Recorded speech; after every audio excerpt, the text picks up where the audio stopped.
NRC tawdrigayda census tawbigno matang khadang yaithokpiyu NRC tawro tawbiya haibatu ai positively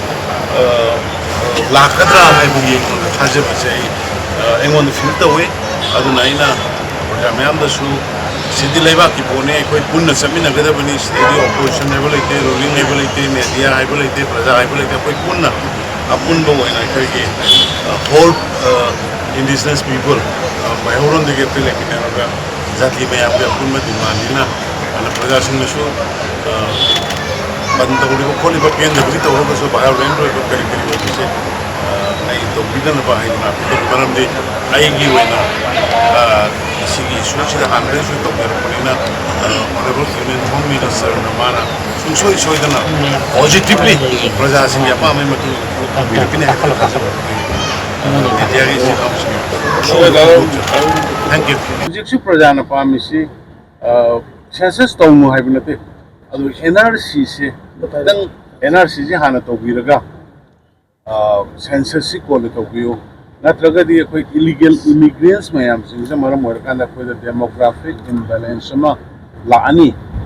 Lady, was it Lady of the Kane? I don't know. Was you the government record 926 unauthorized villages, unrecognized villages. Masi recognized of your government possibly as masi demographic imbalance. I am sound later. Nisa masigi ni prajamayam apprehension later. Masi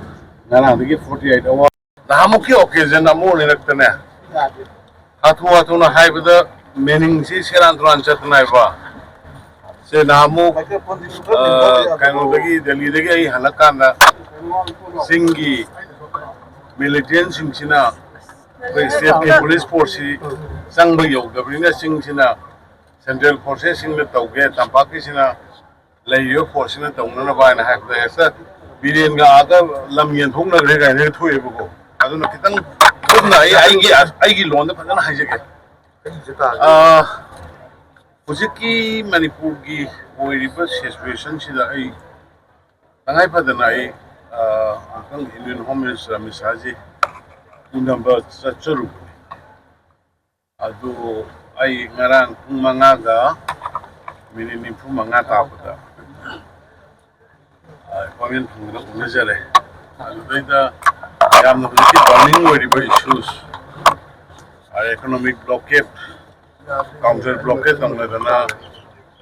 Pochaki Maman, Tangi, but of Kaliba Fanga, the sea, Posimai, am seriously apprised of them, and the Makudaka I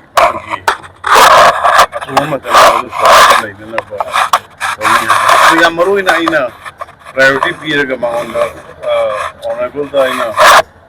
Isaac NRC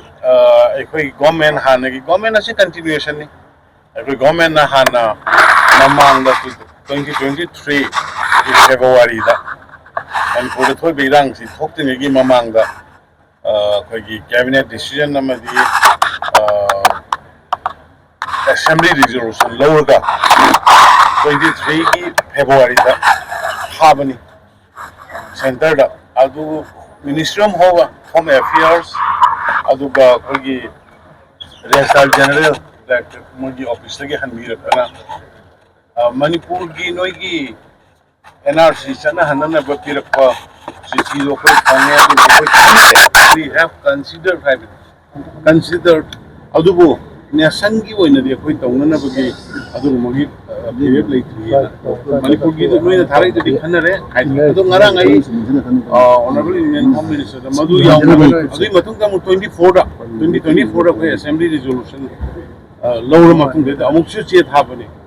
Adongarang Aduki reference may am with Putoga Hajara, Sir Zip Rajagi apprehension, Namuk, 23 Rang of the Manga Kazakipa, Sagi of Pisagi, Halakosu positively Handira Kibini, Pujixu Prajana Pamisi, Census Tomu Habinate, Adu NRC, then NRC Hanato Viraga, Census Quality. Not Ragadi quick illegal immigrants, my am saying some more kind of the demographic imbalance, Lani, ꯂꯩꯔꯦ ꯍꯧꯖꯤꯛ ꯂꯩꯔꯦ ꯍꯧꯖꯤꯛ ꯈꯪꯉꯦ ꯑꯗꯨꯅ ꯍꯧꯖꯤꯛ ꯍꯧꯖꯤꯛꯃꯛꯇ government ꯔꯦꯀꯣꯔꯠꯇ 926 unauthorized village unrecognized village masi recognize obiano government tharak posuli adun masi demographic imbalance ama yam sauna leirani sa masi gi ni praja mayam apprehension leidra masi ngana dagi 48 hours sumai dong na ban dong record kre adu da satra si vegetation dong da so kan yong na hybrid na patient hearing yam kupna phajana tai adu da aina thajabada yam phajana tabi re che sang mayam roidum purai chithi ma ju pirami chithi du di ai hore social media da whatsapp dai media gi sinau sai jana ba me adu dai da mana aina thajabada ma sum soi dana positively praja singna pamiba line NRC tawdri da census tawdri no matang tang gai thopiu NRC to ro tawbi ha ro ai positively lakadra hai bu ye thaje bachai engon feel the way aduna ina program da su city leba ki pone koi punna samina gada bani city opposition level ite ruling level ite media level ite praja level ite koi punna apun bo ina kai ki whole indigenous people mayoron de ke le kine ra jati me ape apun ma dimani na ana praja sing su banda uri ko kholi ba pen de to ro so ba ren ro ko kari kari ko se ai to bidan ba ai na to param de ai gi wena sigi suci da hamre su to ro ko na honorable human home minister na mana so dana positively praja sing ya pa mai matu kine ha kala ka thank you